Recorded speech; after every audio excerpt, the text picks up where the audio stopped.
大家好，我係大埔為食友 Louis。咁今日咧，我就食一個咧，我細個咧就未去到好中意，但係其實咧我係經常食嘅一種小食咯。但係到香港咧，而家已經就算話有啊，我去過啦，都唔係以前我細個食嗰個味道嚟嘅。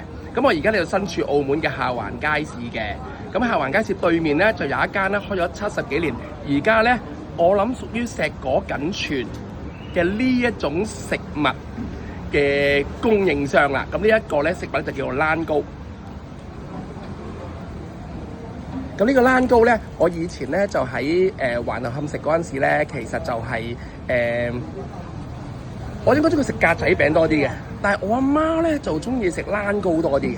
咁所以嚟講咧，我就食啦。咁我發覺咧，熱食嗰陣時咧，同埋凍咗嗰陣時食咧，熱食嗰陣時就當然係好食啲咁多啦。咁但係到去我大個咗啦，咁其實當其時都香港都仲有啲鋪頭有，但係咧而家真係少咗，甚至乎有一間之前話會重現啊。咁我去過之後都嗰間都好快結咗業啦。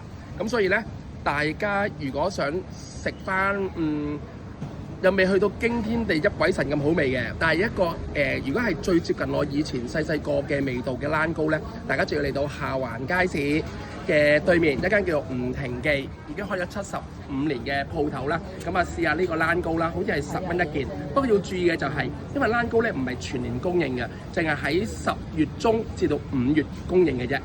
呢個鋪頭夏天嘅時間咧都唔會供應欄糕嘅。咁大家注意下啦，有機會試下呢一個童年味道嘅欄糕。